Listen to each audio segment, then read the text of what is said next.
So what we are going to discuss today about few important aspects. Like I am not following any special agenda with the intention of covering a topic full.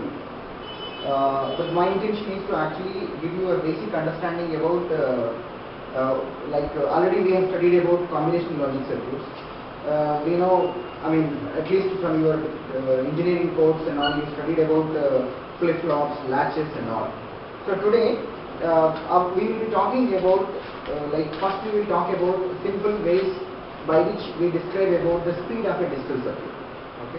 However, as I said, we are not going to complete this topic today. I mean, as I said, this session is not aiming to cover any topic in depth, okay, but give a basic understanding about how we talk about or how we actually characterize the the speed when it comes to combinational logic circuit, when it comes to sequential logic circuit. So after explaining that, I will get into a behavioral model of a flip-flop, okay, and quickly we will understand that what are the variants of flip-flop, like latch, flip-flop with clock enable, etc., etc. Okay. Then my understanding, my plan is actually to take you to give a basic level of understanding on state machines. So what is a state machine? Or a total digital circuit. Let's say you have a complete big ASIC, maybe 1 million gate ASIC, full digital, let's say, full digital logic.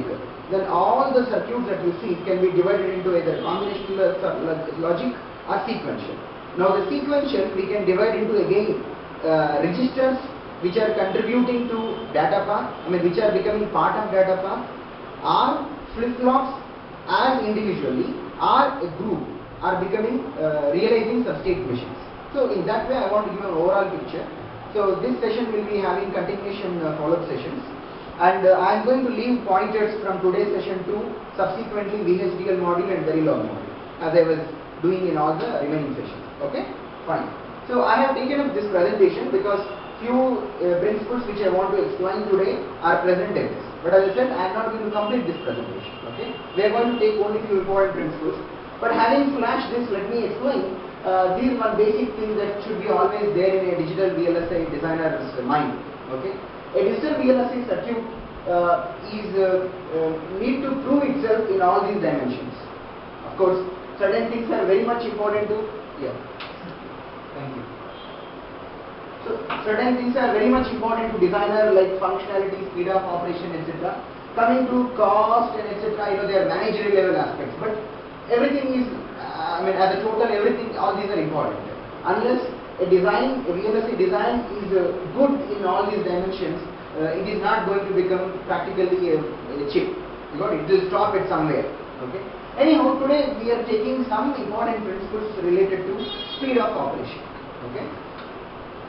Now, very basic way of this is related to timing in a combinational circuit. When you have a combinational circuit, we know what is a combinational circuit, right? Can I expect answer from any one of you? The output depends upon the present value. Right. The present outputs only depend upon the present inputs. Okay, that's a combinational. So in a combinational circuit, like once you give input, you are supposed to get output immediately. But as you know, in reality, nothing works in zero time. So everything takes some time. So depending upon number of transistors through which that input outputs are linked up, it may exhibit 10 nanosecond delay, 10 microsecond delay, 10 picosecond delay. It could be any delay. Okay. Of course, that changes from technology to technology. One NAND gate with 130 nanometer, if let has some 10 nanosecond delay, with 90 nanometer, it will have definitely smaller delay, like that. Okay. So a combinational circuit, when you have to characterize, you have two important metrics with respect to timing. Okay. So one is related to the propagation delay that we talk about, and second one is related to rise time and fall time. Or it's also called as slew rate, edge rate. So what is this propagational delay? It's very simple. The input waveform, the point where it has reached to 50%. See, in a combinational circuit, our understanding is when input changes, then only output will change. Of course, that's true. Okay, but it may not be true every time. For all the input change, there may not be output. For example, you have, let us say, a full adder, something like this. Maybe let me use this portion. You have, let us say, a full adder. Then you have A, B, C, and this is sum and C naught. Then input is 0 0 1, so output is sum is 1 and carry is 0. Then input is let us say let's say first initially input is 0 0 0. So sum is 0, carry is 0.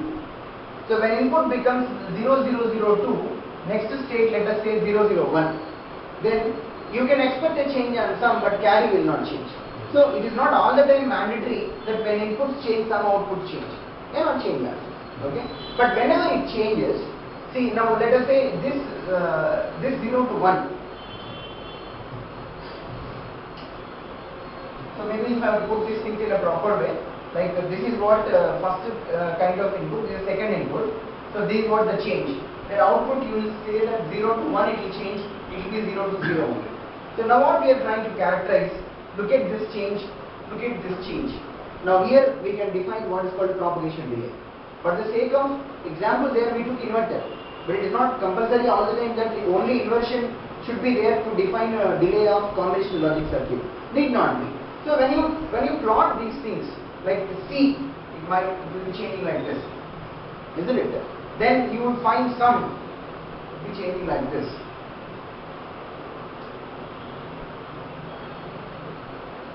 Okay, now this is what 50% and this is what 50%. What will be 50%? This is 0, let us say in the logic family it is 1.8 volts.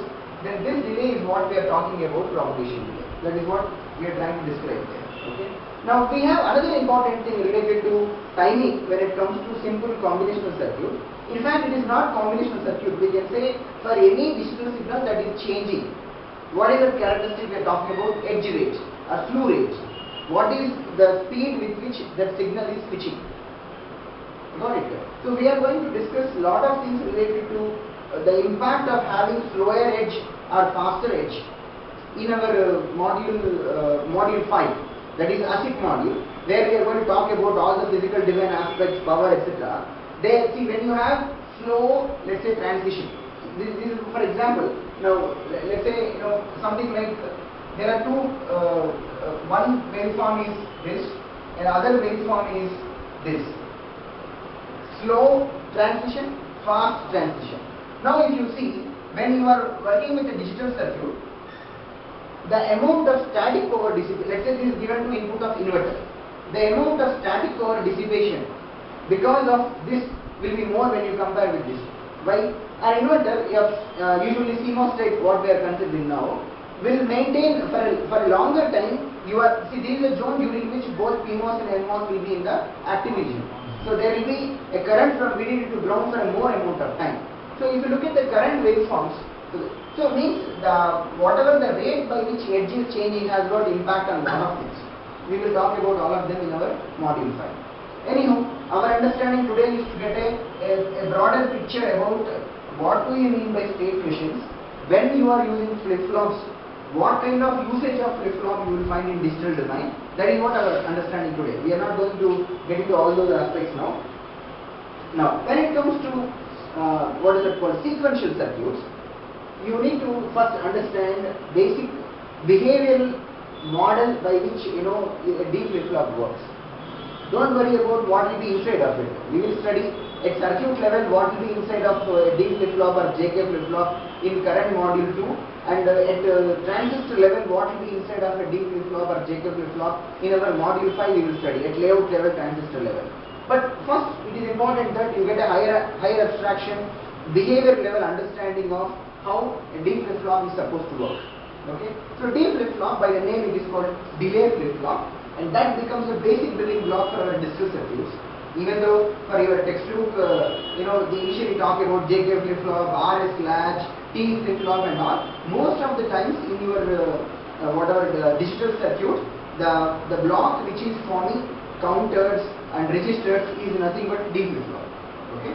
Now, what is its behavioral model? I mean to say how it works. See, when this is a synchronous circuit, so it has something called a clock. And there are 4 ways of triggering the clock. Today we will limit ourselves to only, just one of the categories. We will not get into again details of it. Rising edge triggering D flip-flop. Rising edge triggering. So it gets triggered on rising edge. Okay. So what do you mean by that? Here See, look at this waveform. This is a clock waveform. It is continuously running. So on the every edge of this clock, whatever the value which is present on D shall appear on Q. That's what I mean, the behavior level model. What I mean. So what is the whatever the value which is present on D shall appear on Q. That's what. But here you need to talk about little more practical way. When you said during the clock edge, the value on D. So as again we know that ultimately the D flip-flop should have been realized by using some MOSFETs, PMOS, NMOS combination. Again, that also will have time issues and all. Nothing will happen in a 0 picoseconds. Okay. So it is not exactly the clock edge. It is a window around the clock. Okay. It is a window around the clock over which whatever the value you maintain, that will be given at the output Q. So now that is what we are trying to illustrate here with this particular present slide. So this is D is the input. Now that window is nothing but this line to this line. So this time duration, by definition we call it as setup time, and this time duration we call it as hold time. Then what it means is you are supposed to maintain the D value constant in this window. This window is called setup hold window. I mean, in simple theory way, we can say whatever you have on the rising edge, that D value will come on Q. But in a practical way, when you are visualizing, it is like this. There is a window during which you have to maintain D value constant. Then only whatever the normal behavior of D flip-flop you can expect. Now if you ask her what happens if I don't maintain constant, it is quite likely. I mean, after all, D is in my control, right? I can generate the D whatever way I want. If I make the D to change within this duration, what will happen? It will not work in a way that you are thinking as a D flip-flop. Okay? What happens to that we will discuss in a separate topic. There is something called meta-stability of this one. So that's all a separate discussion. You are supposed to maintain stable. When you maintain stable, then that value, whatever the value of D that you are maintaining within that window, you will notice that value after some delay from edge on the Q.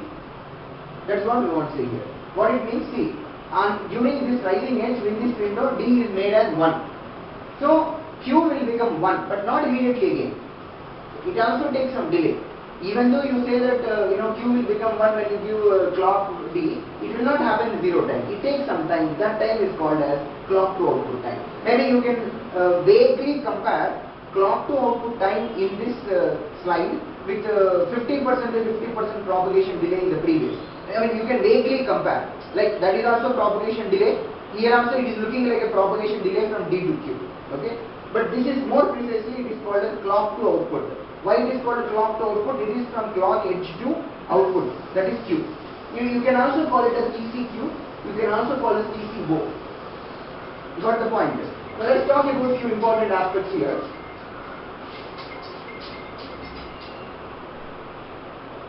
See, we are talking about here, having this clock to output, now coming after this much of time.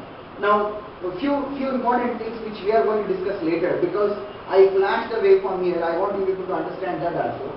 See, at some later when we are studying about our further circuits, we will also see a scenario where you can make hold time 0. What do you mean by hold time making 0? Hold time 0 means this particular line, whatever is the boundary line, will come here. You don't have to maintain the value stable after the clock edge. That's what you mean by saying hold time 0. There is a notion called hold time negative also. Yes, most of the practical circuits that you are going to encounter in ASICs and FPGAs, they have little bit of negative value for hold time also, not even 0. What do you mean by hold time being negative? This line will even come here. Oh, what it means? Faster output. No, not faster output. Okay. See, this line, whatever the boundary line, now we are saying this time interval is what we are calling as hold time. Now, when you say 0 hold time, that will come here. You got it? Now, when you say negative hold, you are moving this here. Because our definition of hold time is positive this direction, negative hold means in this direction. So, negative hold means this line will be practically somewhere here. So, what it means? It means that negative hold means that you maintain the D value stable in this interval. It is not required even to maintain D value stable actual during the clock edge, not required. you maintain the t value stable in this interval, that is also sufficient.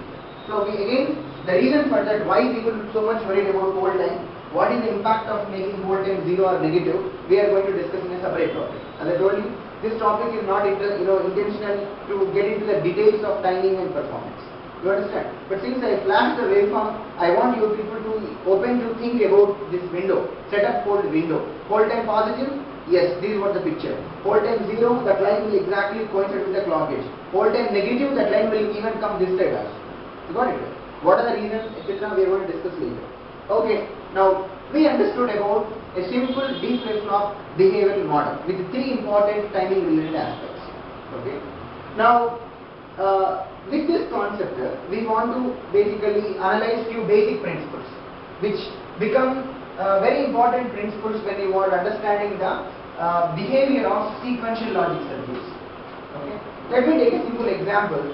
You have a D flip-flop, another D flip-flop, another D flip-flop. So this is DQ. I call it as D0 Q0, D1 Q1, and D2 Q.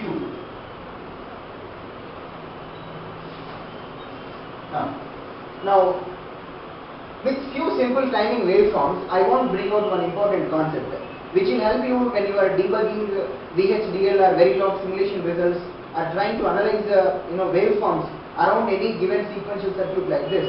There are a few important concepts which if you miss it, you will all the time go wrong interpretation. So that's what I want to first bring out such issues here. So as you know, this is clock. This you can call it as X, and this you can call it as Y. Got it? Now the kind of waveform. Let us say this is the clock waveform we are talking about.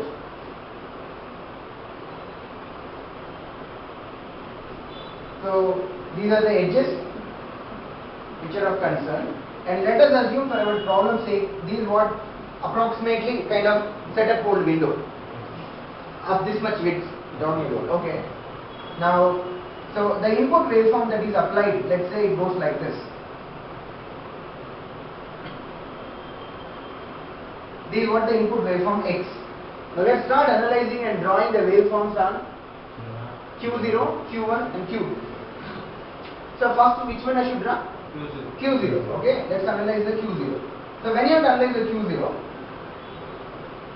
what is here? This is the rising edge, and approximately this is what the setup hold window we are talking about. So what will happen now? During this window, X is stable and it is maintaining value 0. So, and let's talk about what is the clock to output time. Clock to output time is also very small, approximately this much, let us say, clock to output. So what will be the value now? It will be 0 here, right? Now when it comes to here,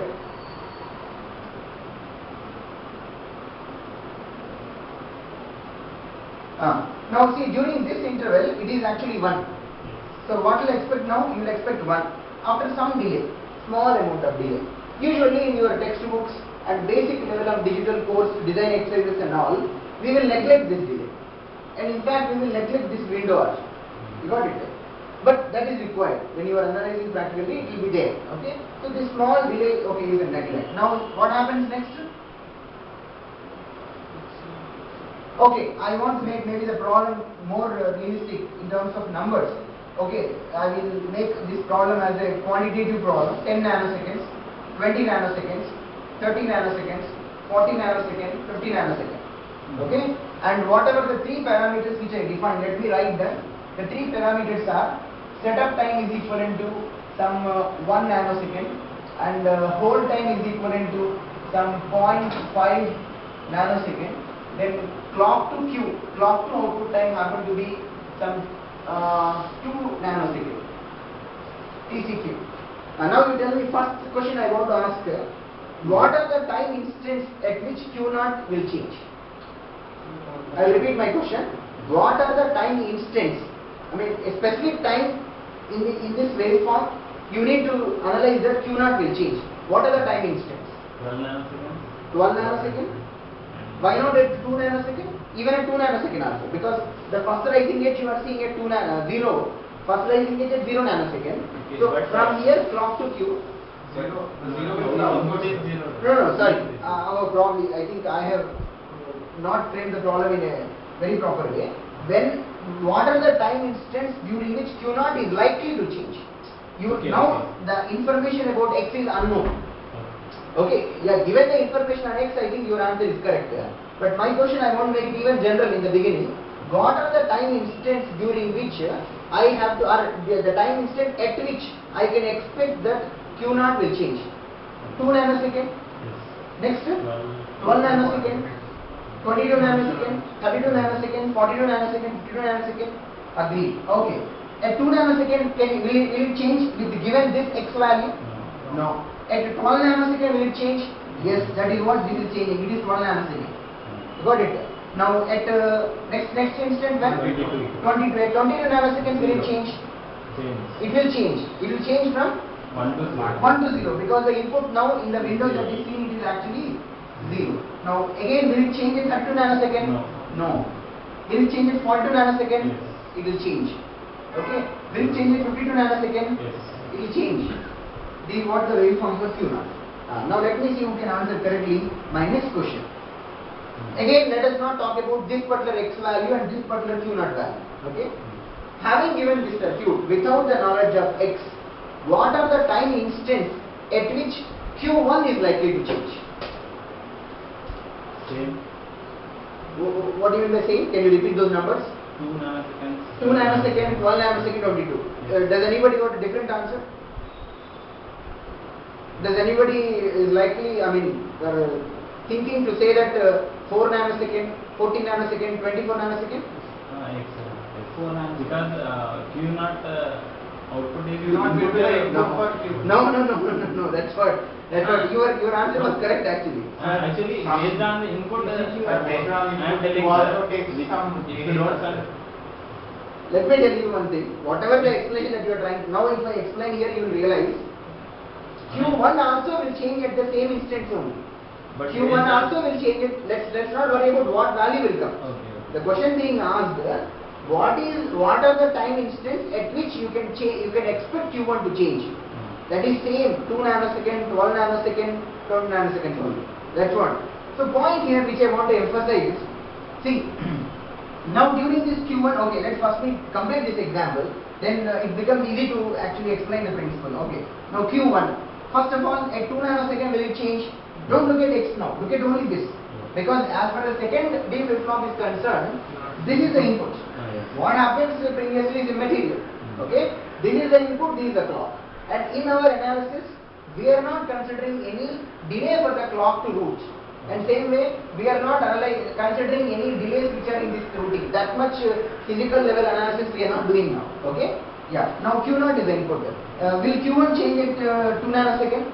No. Will Q1 change it 12 nanosecond?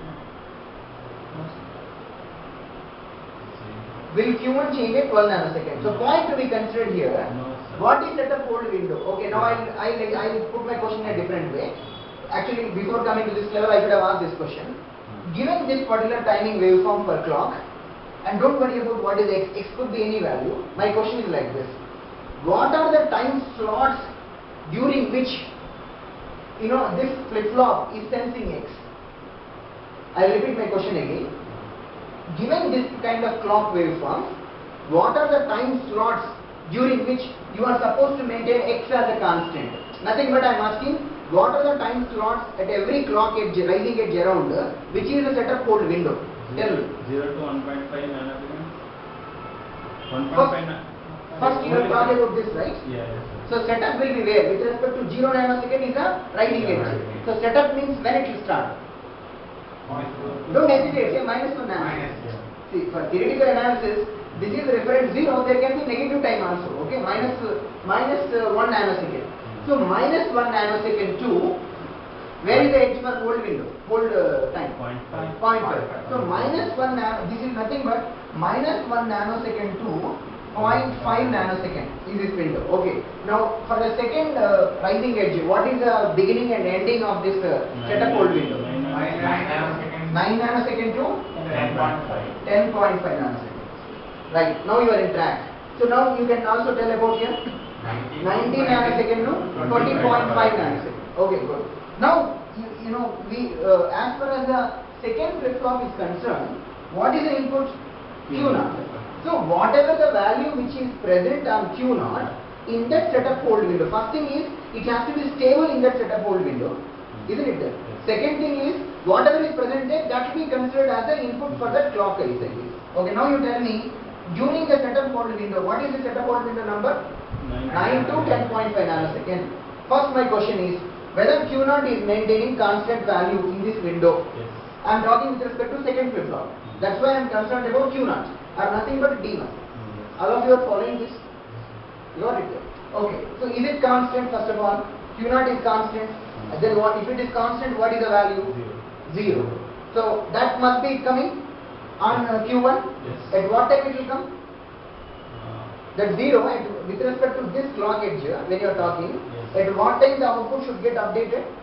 12 nanosecond. At 12 nanosecond, 0 will come. It is already 0. Since it is continuing 0, you will not notice any difference. You got the point? Yes. Now let us analyze about the next stage. So what is setup hold window here? 19 nanoseconds to 20